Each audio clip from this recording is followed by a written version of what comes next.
আসসালামু আলাইকুম। সবাইকে মুজিবীয় শুভেচ্ছা। ডক্টর ইউনূসের সরকার কিভাবে প্রতিষ্ঠিত হয়েছিল, কিসের ধোঁয়া দিয়ে প্রতিষ্ঠিত হয়েছিল আমরা জানি। সরল প্রাণ সাধারণ ছাত্রদেরকে মেধা নামক বুলিয়ে উড়িয়ে কোঠা না মেধা স্লোগান দিয়ে মূলত মুক্তিযোদ্ধাদেরকে টার্গেট করে ঢাকা বিশ্ববিদ্যালয় কেন্দ্রিক, তারপরে সারা দেশে একটা অরাজকতা সৃষ্টি করে দাবি মানার তাদের কোটা প্রত্যাহারের পরেও তারা শেষ পর্যন্ত সরকার পরিবর্তনে আন্দোলন শুরু করে। দেশের যাতে আর কোনো রক্তপাত না হয় তাই সেটা এড়ানোর জন্য বঙ্গবন্ধু কন্যা বাধ্য হয়ে দেশ ছাড়েন। আজকে 6 মাস হয়ে গিয়েছে, প্রায় 6 মাস ডক্টর ইউনূসের সরকার, তথাকথিত মেধাবীদের সরকার চলছে।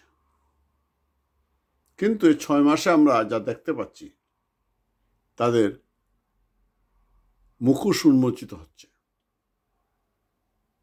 জিনিসপত্রের দাম বাড়ছে, আইন শৃঙ্খলা পরিস্থিতির উন্নতি হয়নি, মানবাধিকার মারাত্মকভাবে লঙ্ঘিত হচ্ছে, মব জাস্টিস হচ্ছে। ক্ষমতায় টিকে থাকার জন্য তারা বিভিন্ন পন্থা অবলম্বন করছে, নির্বাচন বিলম্বিত করার চেষ্টা করছে, মুক্তিযুদ্ধের মাধ্যমে অর্জিত সংবিধানকে কবর দেওয়ার কথা বলছে।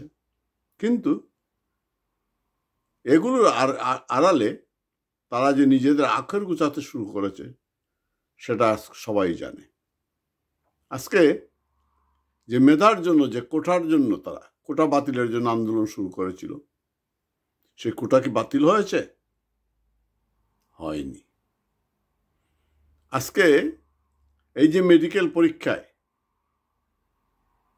যে ফলাফল, সে ফলাফল সাধারণ ছাত্ররা আবার প্রত্যাখ্যান করে রাস্তায় নেমে এসেছে। কেন? ওইখানে কোটা প্রথা বহাল আছে।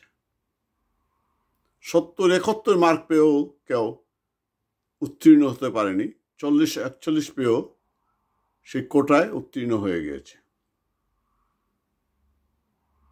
তাদের চাপে সরকার আবার বাধ্য হয়েছে সেটা স্থগিত করে পুনর্নিরীক্ষণ করে পুনরায় ফল প্রকাশের জন্য। এটা হচ্ছে একটি ভাওতা। আসলে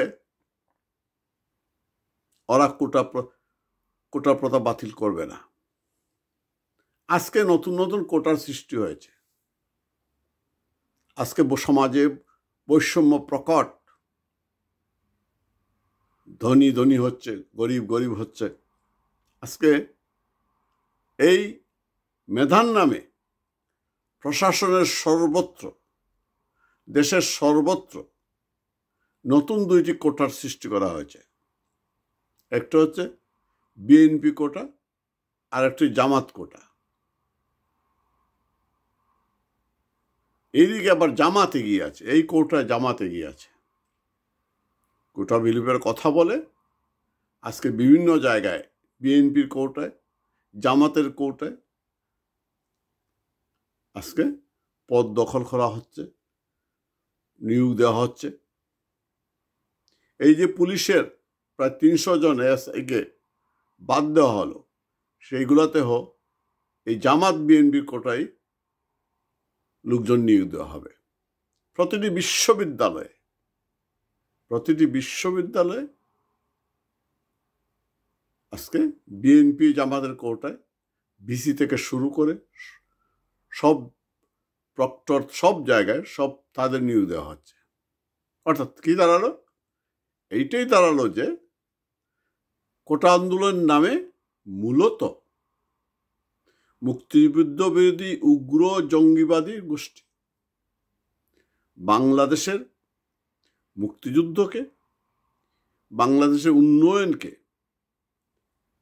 মুক্তিযুদ্ধের চেতনাকে শেষ করে দেওয়ার জন্য, বাংলাদেশের যে অব্যাহত উন্নয়ন তাকে ব্যর্থ করে দেওয়ার জন্য, আর একটি ভিক্ষুকের জাতি পরিণত করার জন্য, যাতে আমরা ঋণ নিয়ে চলতে পারি, আমরা যাতে স্বাবলম্বী না হতে পারি, সেই জন্য কোটার আড়ালে, মেধার আড়ালে আসলে সেই মেটিকুলাস প্ল্যান, ডক্টর ইউনূসের সেই মেটিকুলাস প্ল্যান অনুযায়ী এই সরকার প্রতিষ্ঠিত হয়েছে। আজকে সারা দেশে মানুষের নাভিশ্বাস হচ্ছে, চতুর্দিকে মানুষ প্রতিবাদ মুখর হচ্ছে, তাদের কোনো ভ্রুক্ষেপে নেই। এই যে পুলিশের পোশাক পরিবর্তন, র্যাবের পোশাক পরিবর্তন, আনসারের পোশাক পরিবর্তন, এগুলো কি প্রয়োজন আছে? এটি হচ্ছে সব ধান্দাবাজি, মানুষের দৃষ্টি অন্যদিকে ফিরিয়ে দেওয়া, ট্যাক্স ব্যাট বসিয়ে মানুষকে শোষণ করা, আবার অনুন্নত খাতে এই যে অহেতুক এই যে পোশাক পরিবর্তনের নামে কোটি কোটি টাকা খরচ করা হবে, সেইটা কিছু মানুষের পকেটে যাবে। আজকে সারা দেশে চাঁদাবাজি কারা করছে আমরা জানি।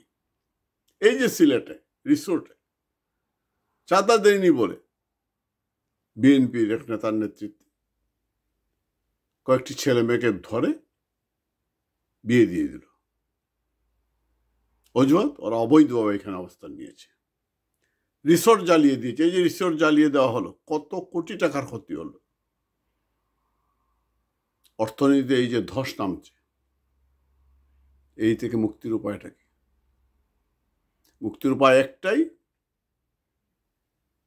এই সরকারকে উৎখাত করতে হবে, এই সরকারের বিরুদ্ধে রুখে দাঁড়াতে হবে, নতুবা বাংলাদেশ থাকবে না, বাঙালির কোনো অস্তিত্ব থাকবে না। এরা মূলত পাকিস্তানের প্রেসক্রিপশনে, জামাতের ফর্মুলায়, জঙ্গিবাদী গোষ্ঠী মুক্তিযুদ্ধ বিরোধী শক্তির ফর্মুলায় চলছে। তাই তারা বঙ্গবন্ধুকে আঘাত করছে, অপমান করছে। কারণ বঙ্গবন্ধু যতদিন বেঁচে থাকে, বাঙালি জাতির মনে জাগ্রত থাকবেন, ততদিন তাদের পক্ষে সম্ভব না। তাই তারা বিভিন্নভাবে বঙ্গবন্ধুকে মুছে ফেলতে চায়। আরেকটা বিষয় শুনলাম, এই যে